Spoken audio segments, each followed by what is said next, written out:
I'm Myra. And I'm Tressa. We are fancy marketing people with Union, a Wyoming-based telecommunication company. Yes, Wyoming really does exist. We proudly serve the Rocky Mountain region.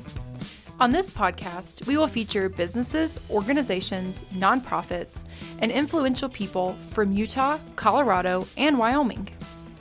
Our mission is to highlight those who inspire their communities daily. We believe this makes us truly authentic because a journey of 1,000 miles always begins with a single step. Rolling. If somebody could slate me, please. Oh, I'd love to do that. 3, 2, 1. So Tressa's today's year-old people in listener land, when she realized that the countdown is 3, 2, 1, not 1, 2, 3. 1, 2, 3 works too. It's just a series of numbers. It's really the clap. It's the clap starts that everything. Seals the deal, right? That's right. It's not even the numbers. Exactly. That's funny. I think it's awesome. Yeah. Well, what have you done today? Well, I just got back from the vet. Yeah. I have a bulldog. It's kind of funny. When we originally got her, we named her Maggie, but we haven't called her Maggie since about 6 months in. My husband, I was traveling somewhere and he started calling her Crazy Louie because she was quite wild.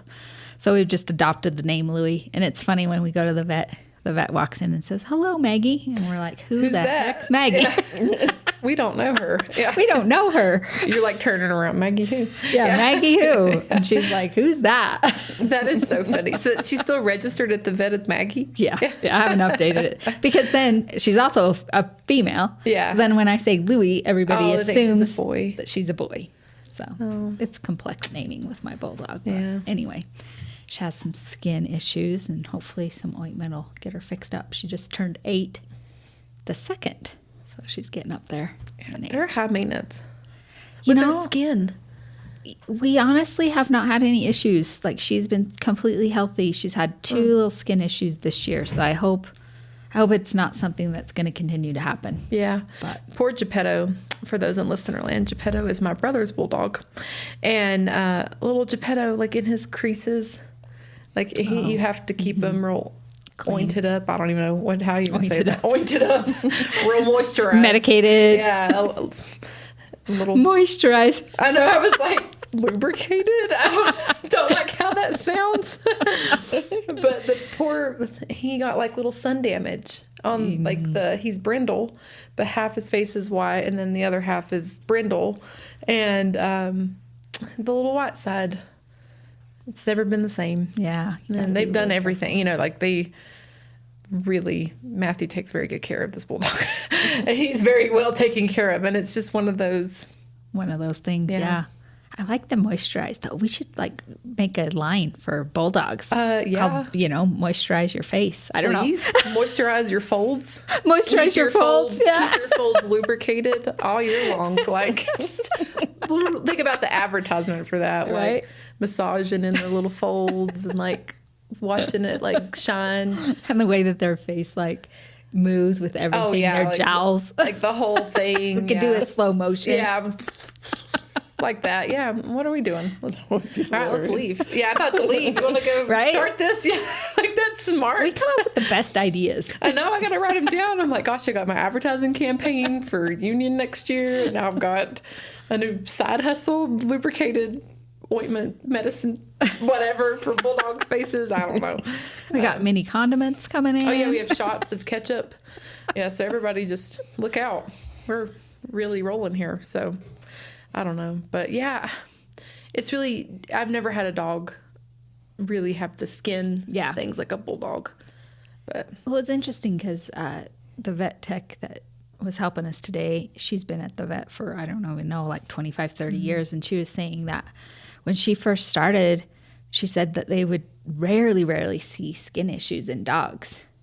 She said she could remember 2 when, and she said now they're so common. So I don't know, allergy wise, if something's going on in the food that people are feeding them, or I'm not sure. Time to start cooking.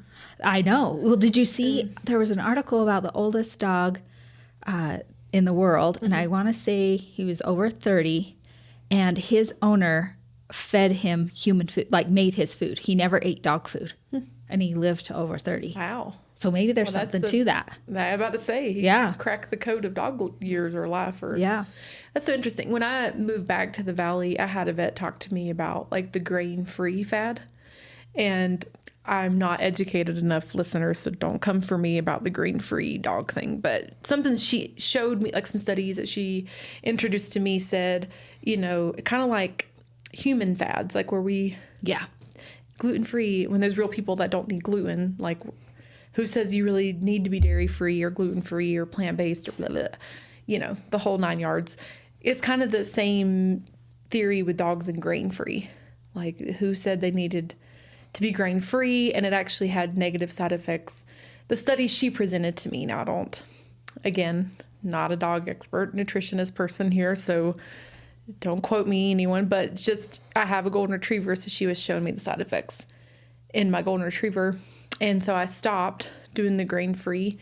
At the time, I had a Malamute, and it cleared, like her stomach was so much better. Really? And the other vets were telling me to do grain-free to help her stomach, and it seemed to do the opposite. So I think it's just interesting. I wish I had time. I should cook their food. I should be better. Yeah, I know. I wish I could cook their food. But then It's hard enough to cook my own food. I know, I'm about to say, I'm like, oh my gosh, I don't even take care of myself. But hey, yeah, it's interesting the difference even in how processed dog foods become. I mean, I know dog food is processed, but just how bad. No one's safe these days. I know. Dogs, right? people, none of us. So true. Well, we're excited to have Stacey Aughe with us today as our guest. She's the treasurer for the Linda K. Woody Foundation. And so welcome to the podcast, Stacey. Thank you. Thanks for having me. Yeah, you bet. Do you want to just start out telling us a little bit of an overview of what Linda K. Woody does? Sure. The Linda K. Woody Memorial Foundation was founded back in the late 90s.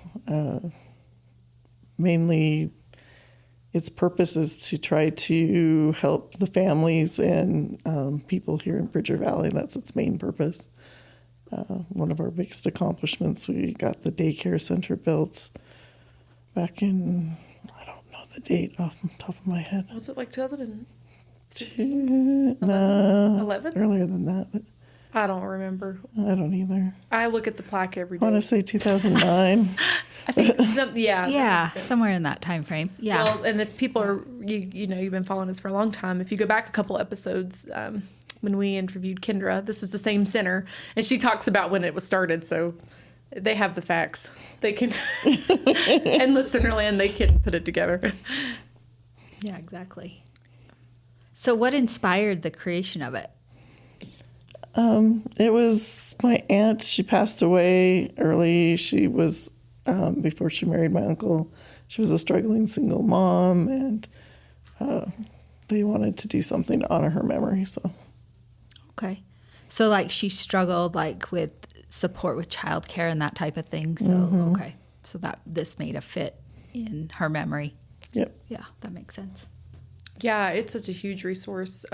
Like I said, we had an episode around the development center and then the one in Evanston as well. And I've shared and expressed the difference it's made in my life because when I moved to the Valley and took the position with Union, one of the things I was the most excited about was having a child care center. It is a need in the community, and it's a great fulfillment. It's beyond fulfilling those needs, especially with the programs that they have. So to see that something sparked from Linda's experience, then to bring the center on and what it's turned into for the community is really cool, I think. We've been building an endowment as well called the Early Childhood Scholarship Fund, which will go to mostly for tuition assistance, because there's people that hit that niche where they make just too much to get state assistance, or it's happened before where they get a raise, right? But it puts them just over, and then they can't afford their child care anymore, right? And so that's what the fund was established for. We've been building the endowment for the last few years. Hopefully we'll be able to start actually awarding money maybe in the next year or two. So Oh, that's awesome. we're pretty excited about that. Yeah, that's just an interesting, it's really cool that you're trying to help lessen that burden on others, because there are so many people who toe that line and then they really need the assistance, but then they're not classified as being able to access state and even in federal situations, where they need that help and they're classified as the not. So that's cool that you're helping alleviate that stress and help shift that burden off others who are probably freaking out a little bit, when they cross over that line and they're thinking, what the heck am I going to do with this? So is it all based upon income? Yes. The fees that they pay? Oh, okay. Okay. That's wonderful. Well, and the state assistance that you get is based off your income too. So, Okay. Like one case that we were told about when we established the endowment fund, the girl was working and, doing a good job, right? So she got a raise and it put her above, so she lost all her state assistance and she couldn't afford her childcare anymore. That's such a struggle. yeah. You're working towards improving your life and gaining, but yet. And you're doing good. Yeah, and you get a exactly. raise, and then it punishes you, right? Yeah. In other ways, yeah. That's a vicious cycle of of the fundings of the government. Well, the government Yeah. has to cut it off somewhere. Yeah, exactly. And I get Yeah. that, Yeah. but, it just leaves this kind of, There's Gray definitely area. a hole that needs Yeah. filled somewhere. Yeah. So- There's that transitional gap. Yeah, like there needs to be a grace period or something like Yeah. that or something, you know what I mean? Mm-hmm. Yeah, definitely. Well, I'm glad that you guys are working on that. That's something I didn't realize you were doing. yeah, I think a lot of people don't really realize that we're doing it. We probably should advertise it more, but you know how it goes. Yeah. How do you raise funds for that? Through our fundraisers, we have had some private donations too as well from like You Went to Bank, and I've gotten a couple others. I'm trying from private people that are trying to help the same thing, So John Woody's done a few donations, and That's cool. Yeah. Yeah. So, what types of fundraisers does Linda K. Woody Foundation do? we have two big ones. One is our walk run that we do every 4th of July. Started out as a traditional walk run, and then we made it into a color run. And next year we're thinking about maybe doing a bubble run. So fun. I don't know if we'll do it for sure. I'm kind of looking at it to see what it'll take if we're going to do that. But just to mix it up a little bit, breathe a little new life into it. And then the haunted house, which we just wrapped up a couple of weeks ago. That's always a lot of fun. Yeah. Was a lot it of work. successful this year? It was successful, yeah. Yeah. We probably had 150 people, Wow. which is not as good as some years, but it's always the worst the further you are away from the weekend. Halloween is from the weekend. I don't know, for whatever reason, we get fewer people. But yeah, 150 is not bad at all. So Yeah, that's not bad. What's a bubble run? Like you blowing bubbles? Like I'm not sorry, I'm not sure. you make like these walls of bubbles that people can run through, and I was thinking about letting them have a bubble wand, and they could, at each station, like run with Okay. and spread bubbles. I thought that might be kind of fun, but I love that. yeah. I love that. It's very cheerful Yeah. during a stressful situation for some, running or walking. Yeah. I'll just be walking along. Yeah, you'll just do yeah. the bubbles and jump through it. Like you can make it like hurdles, but just the bubble. Well, a lot of people bring their kids too, and I thought it'd be Yeah. kind of fun for them to, Well, I think it's kids and adults, right? I mean, adults just don't have fun like they need to. I think it's a good outlet for them as well. With I their agree. kids, right? Yeah. Yeah. Yeah. Oh heck, I'd go do it all by myself, but I'll be too busy arranging everything. But Yeah. I know how that goes. When you're behind the scenes, trying to coordinate these events, and you're like, "Oh, this sounds like fun," but you can't do it. but you don't get to do it. You just have to watch everybody you just get else. to watch everyone Yeah. else. Yeah. Enjoy That's it. the reward. Yeah. Do you? Does Linda K. Woody Foundation have anything coming up like that you're wanting to do for the community, or any type of? Yeah, we're starting to look at maybe building a community center. I have a vision. It's this big, grand vision for a community center in the valley. I'd like to see something that, is beyond like a rec center. Yeah, probably maybe we'll do some I don't know, maybe some courts or whatever. But really, I'd like to see us put a teen center in there so that we've got something like the youth club over in Evanston, have a space where people could have events, have a stage so we could do community theater and sliding scale classes for people and whatever we can get people to teach. See if we can't have events there, like, you know, a lot of these bands and different performers go to different colleges, you know, or right off the interstate. Maybe we could get some of them to come and spend a day here and, you know, just bring something new to the valley. Yeah. I love that vision. I do too. When I moved away from Kimmer, I really thought it was neat. Kimmer had an event center for it to be such a small community. And I do know that event centers and things have been funded over the years. But I think that would be so beneficial for the Bridger Valley community, because having that event center, or having, like you hit on it too, having a stage for like a community choir theater to come and to have after school activities and do performing arts, or like the Performing Arts Center in Pinedale, they get bands that come in, or they get acts, or they've had all sorts of people that I've been like, wow, this is so cool. And bringing that culture into the Bridger Valley community, I think would just make a difference in, one, keeping people here, you know, to put the money back into the community and to want to put on shows and things that engage the people that live here and want to be here. And it drives people to visit the valley, because we're lacking things like that. Yeah, I'd love to like get the senior center involved too, you know, like maybe let them teach classes and things and stuff that they know how to do that, you know, people don't know how to do, like, I don't know, canning or crochet or whatever, you know, even maybe teach a class on history, maybe get some vets to come talk about things. I don't know. I've got lots of ideas. I don't know how good all of them are, but just a real community hub kind of place where, you know, you can learn stuff or go to, you know, see things, arts, and whatever else we can bring in maybe. Yeah. And I mean, it would be so wonderful for the youth here to have a space like that, especially for those kids who maybe aren't as involved in some of the school activities that are offered, right? It gives them a space. And I love the idea of possibly partnering with the senior center.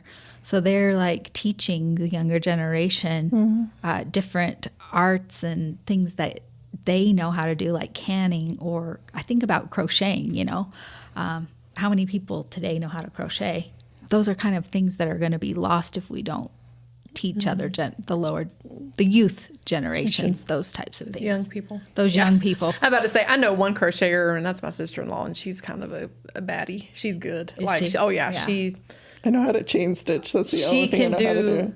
Like unbelievable things, like without even looking, and I'm over here like barely, like clap clap, you know. I think I learned how to change stitch, and that was from my grandmother, and then I haven't done it in so long. I don't know if I could pick it back up, but I just got a crocheted quilt from one of my aunts, and I was like, this is so cool. Like, I love that, and it's such a, I don't know, it's a cool piece of history for my family now. So it's the heirloom. Yeah, it's heirloom exactly. pieces that we're not really making anymore, or bringing, like, breathing life back into that and teaching those skills so that the youth can pass those skills down and to keep it going. Because if they're not learning, then who's passing it on, you know? And I just had a baby shower, and one of our coworkers, his wife made me a quilt.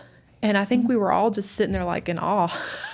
We're like, wow, you know, and that shouldn't, it's funny because, I mean, one, she's amazing. She's just a master quilter. She really is. And so we are admiring her work, but we're also I'm thinking in my head, why don't I know how to do this? Like, I should be able to do this. Like, this shouldn't be it's such a like request now. You have to find people who can quilt, or find people who can dive into these forms of art that really aren't being done right now, you know?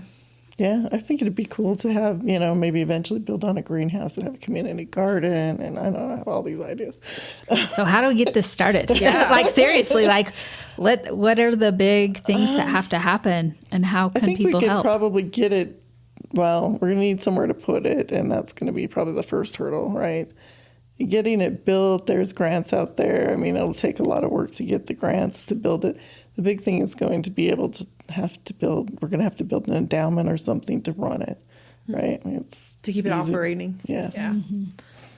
So, Operational cost are some of the hard things, especially with bringing, I've heard talk of rec centers and things like that in the Valley. And usually it's the operational cost that has held people back from bringing these. And I think rec centers are great, but, we have a nice gym and there's the schools and I don't know. Yeah. We have a lot of things for people that are into athletics, but there isn't a lot for the arts, and I'm not saying that the community center shouldn't have some of that as well, because it should. I mean, it's important as well. Mind and body are both important, Yeah.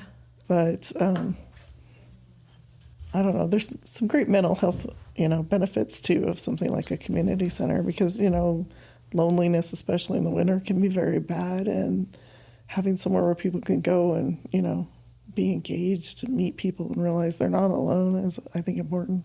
Yeah, I agree. We all we're meant to be connected as human beings, right? Mm-hmm. And so to offer a space like that, I think, is invaluable. And you're right. I mean, there's several gyms here that kind of cover some of that, and then the schools. So that is a big missing piece to the Valley.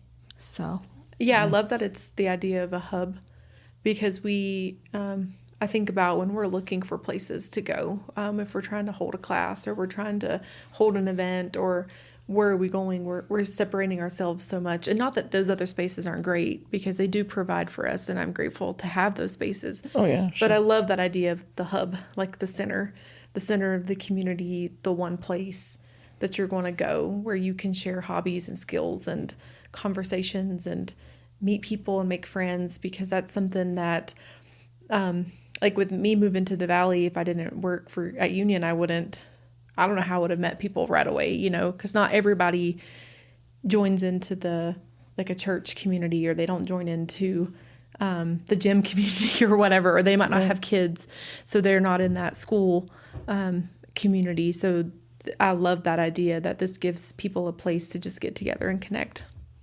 yeah, I love it.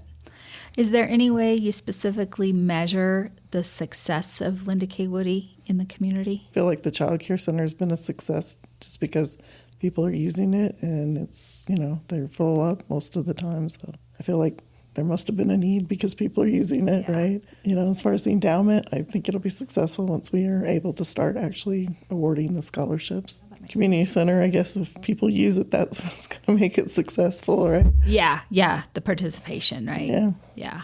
Oh, yeah, I'm sure there'd be huge participation in something like that.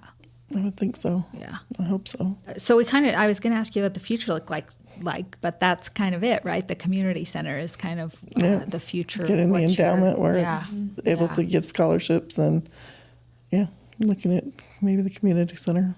Are you thinking of any other additional, maybe larger fundraisers other than the two that you mentioned? We may do some escape rooms this winter. We've talked about doing that. And we'll have to find a space to do it that, set up and stuff for some of those things can be kind of big. So we'll have to figure that out. But I like that. Yeah, I find it really neat that a lot of the fundraisers of Linda K. Woody are these like community-based and like engagement activities. I'm like, what am I trying to say here? I love that there are activities. So you're thinking of things that we don't have. So like you're wanting to do the escape room in the winter when we're all home alone and we're bored. Mm-hmm. And yes, it does raise money for the foundation. And yes, it does help move things forward, but it also provides an activity, something fun, something that people can do alone or bring their friends with or their children or whatever.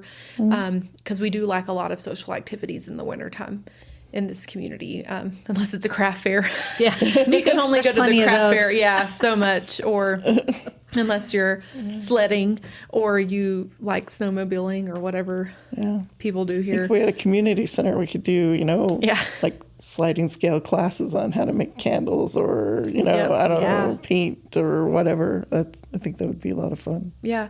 Have you ever thought about... I mean, it sounds like you're thinking about it because you're wanting to do the escape rooms in the winter. Have you ever thought about still hosting similar class, like the sliding scale classes, to help raise the money and raise the awareness of why having the hub would be so beneficial? It's not something we've thought of in the past, but it's a good idea. Yeah, I think that would be really neat having, because we are very fortunate to have the Bridger Valley Learning Center here, and they do offer classes and things, but Well, I'd totally like to partner with them. as Exactly, part of the yeah. Community center, yeah, absolutely. yeah. So we are lucky, but having, I think, or hosting some of the ideas that you have, like the candle making class, like, I think that's great. I just want to come do it anyways. Let's do Yeah, I it, know. yeah. I'm like over here, like, well, I'm just going to keep pushing this on her, and see if she'll just accept it. But I think that would be great, because then you're raising money, it's circling back, but then you're also building awareness of what could be the potential of this, and you're still giving the need of the community, or giving back to the community for the things that they need without having the physical building. Yeah, no, it's a great idea. Yeah. Well, I'll try to find some spare you know time where to I'm arrange at. Yeah, you know where I'm at. Yeah. Through all my spare time too. Stacey will have that done lickety split. Yeah. She's like, yeah, no. Good in theory. No, it's a great idea. Just find the time. Yeah. So you said you wanted to possibly partner with like the Senior Citizen Center and the outreach or the learning programs. Is there any other partnerships that you've already formed that you want to discuss? No, I've done a little talking with Holly West. Oh, okay. Yeah, she's given me some tips and talked about some of the things that she's done, and maybe we can partner with her. And is there, anybody can donate at any time, right? They can just go to... The Linda K. Whitty Memorial. It's lkwmf.org, sorry. Okay. We'll add it into the transcript also Yeah. when we Okay, publish this. But okay, well, that wraps up our time today. Yeah. And we just have one last question for you. Sure. So how do you stay authentic? How do I stay authentic? I just try to be who I am every day. I guess by not trying to be something that I'm not, because I'm never any good at it anyway. It's sure hard, isn't it? Yeah, that does not live here. Yeah. Oh, that's awesome. That's great. Great. Well, thanks so much, Stacey. We really appreciate it. All right. Thanks, ladies. Yeah. Until next time. Stay authentic.